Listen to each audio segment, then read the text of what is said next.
Dating apps can be dangerous if not used cautiously. A young man matched with a girl on an app who not only sent him videos, but also complimented his good looks.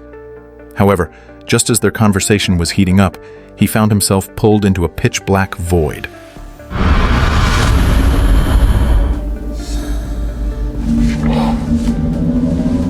This is the premise of the latest 2024 American horror movie, Succubus.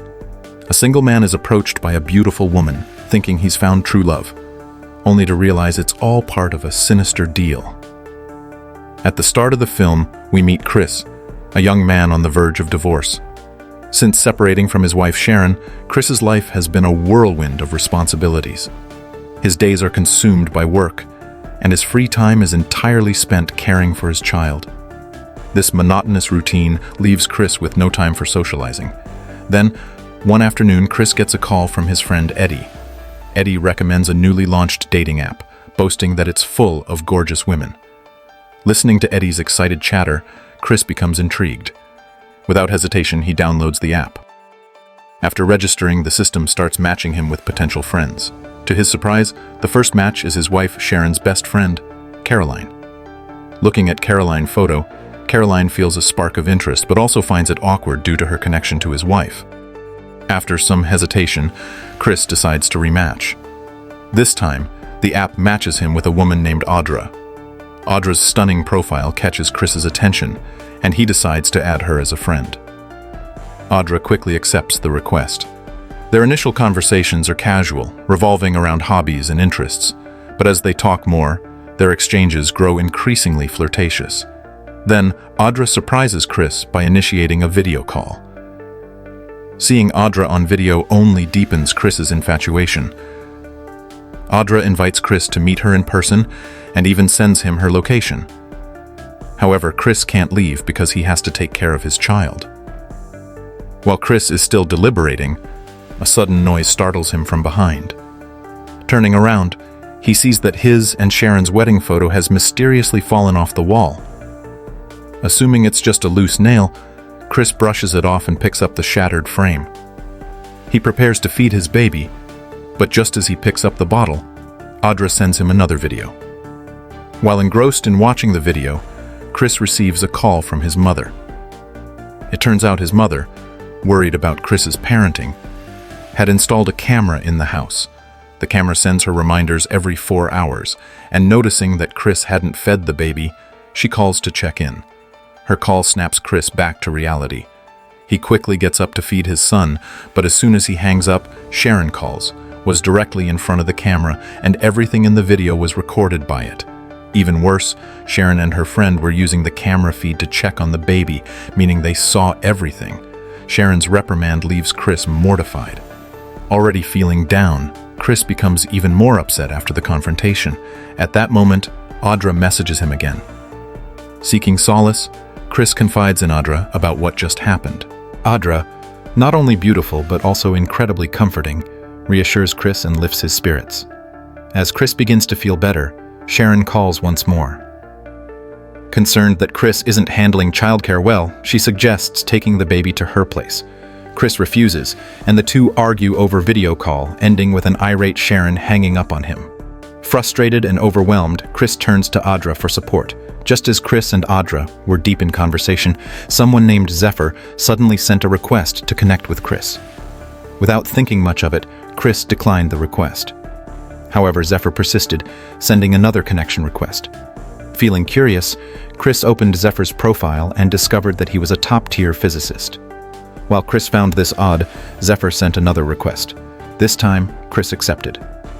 To his shock, Zephyr revealed that he knew Chris was chatting with Adra. Chris was baffled. How did Zephyr know? Was he somehow spying on Chris's app? Before Chris could ask, Zephyr warned him not to continue talking to Adra, saying she wasn't human and that he was on his way to help. He cautioned Chris not to click on any links from Adra. At that moment, a news alert popped up on Chris's computer. The headline reported that Zephyr had been expelled from his university for inappropriate behavior with a male classmate. The sensational news immediately shifted Chris's expression from curiosity to disdain. In a rush, he ended the video call with Zephyr. Just then, Adra sent Chris a video request. Without hesitation, Chris accepted. In the call, Adra mentioned that her water pipes had burst and asked Chris to come over to help fix them. She even sent her location. Chris clicked on the address and saw that Adra lived just 8 kilometers away. While he hesitated about whether to go, Zephyr messaged him again. This time, Zephyr insisted that Adra was a demon who lured men into traps, begging Chris not to believe anything she said. Annoyed by Zephyr's interference, Chris ignored the message. As he contemplated his next move, Adra's voice came through the video. Chris turned to see Adra taking off her sunglasses. She picked up her phone, saying she wanted to give Chris a tour of her room. The room was filled with playful knickknacks and toys, and Chris couldn't suppress his growing excitement. Adra then suggested lighting some candles for a blessing ritual. Chris rummaged through his drawer, found some candles, and lit a match. But the moment the candle was lit, Chris felt as though he was being pulled into a bizarre space. Before he could react, Adra appeared before him. At first, Chris thought he was imagining things. He reached out to touch her, only to realize she was real. Just as he was about to speak, Adra suddenly vanished. Chris looked around and found himself in a crimson-colored room. He searched everywhere but couldn't find Adra. Panicked, Chris tried to leave the room, but behind the door was a solid wall. He opened the curtains, only to find another wall. Fear gripped Chris completely. At that moment, his phone rang. It was Zephyr. When Zephyr learned that Chris was trapped in the room, his tone grew urgent. He told Chris to stay calm, explaining that everything he was seeing was just an illusion. Hearing Zephyr's explanation, Chris began to realize something was terribly wrong. Zephyr instructed Chris to imagine himself walking back home, attempting to break the illusion. Suddenly, a window appeared on the wall. Through the window, Chris saw another version of himself sitting blankly in the living room. It turned out that Chris hadn't gone anywhere. He had been at home the entire time, but his soul had been lured into the digital world by Adra. Zephyr urged Chris to stay calm, advising him to recall deeply impactful memories to stimulate his brain and awaken his real self. Despite his best efforts, Chris couldn't wake up.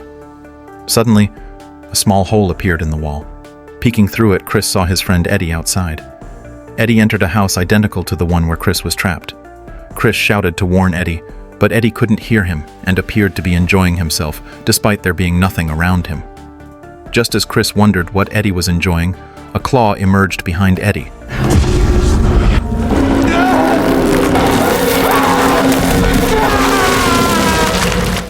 It turned out Adra was a goat-like demon who disguised herself as a beautiful woman and lured men through dating apps. The demon would transform into whatever people most desired, tricking them into her trap and ultimately devouring their souls. Watching Eddie be consumed by the demon left Chris horrified. Desperate to escape, Chris searched for a way out, but the room was surrounded by walls, leaving him trapped. The small hole on the wall transformed into a pitch-black void. Gathering his courage, Chris leapt into it.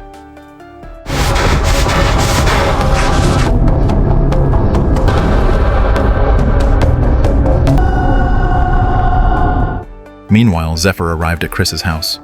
Chris sat motionless in the living room, appearing normal at first glance. Zephyr tried shaking him a few times, but quickly realized that Chris could no longer be awakened. Once trapped in the demon's void, a person's soul could never escape, unless their life ended. Determined to save Chris from being consumed, Zephyr decided to take extreme measures to end his life. Just as Zephyr was about to act, Sharon unexpectedly returned home. She had seen their child crying through the camera and noticed Chris hadn't fed him, so she came to check in. Finding Chris seemingly playing on the computer, Sharon became furious, scolding him for being an unfit father. Before she could finish her rant, she noticed something odd about Chris. He was completely unresponsive. Thinking he might have had a stroke, Sharon reached for her phone to call an ambulance, but then noticed a shadowy figure in the corner of the room. Grabbing her pepper spray, Sharon pretended to make a phone call while cautiously approaching the figure. But her subtle actions didn't fool Zephyr, who quickly restrained her. Zephyr tried to explain he wasn't a threat, but before he could finish, a noise came from upstairs. Zephyr turned to see the demon on the second floor. In the void, Chris remained immobilized, witnessing everything happening in his home. When Zephyr pointed his gun at his own head, Chris panicked, struggling to escape the void. Perhaps because the demon had left to confront Zephyr, Chris regained control of his movements. To Zephyr's surprise, Chris suddenly awakened. However, before Zephyr could react, Sharon lunged at him, causing the gun to fall to the floor. As Zephyr reached for it, the gun slid toward Sharon as if by itself. Despite Zephyr's attempts to explain, Sharon wouldn't listen. To de-escalate the situation, Zephyr retreated from the house. The terrifying events of the night brought Chris and Sharon closer together, rekindling their relationship. But was the demon truly gone? One afternoon, while cleaning, a friend request suddenly popped up on Chris's computer. When Chris tried to close the window, another version of himself appeared on the screen. It turned out Chris had never truly escaped the demon's void. His soul remained trapped. The demon controlling Chris's body intended to use Sharon to birth a new demon. Summoning immense willpower, Chris regained control of his body. He picked up a shard of glass, ready to end his life, but the demon's power was too strong for him to resist. At that moment, Zephyr reappeared and knocked Chris unconscious. The blow to the head left Chris in a vegetative state. Thankfully, Sharon didn't abandon him. That afternoon, Sharon and her best friend Caroline arrived with 2 ultrasound images, happily announcing to Chris that they were both pregnant. It turned out that Caroline, uninterested in marriage, had opted for artificial insemination and used Chris's genetic material to conceive. This concludes the chilling story of Succubus, 2024. So, have you ever used a dating app? That's it for today's summary. See you next time.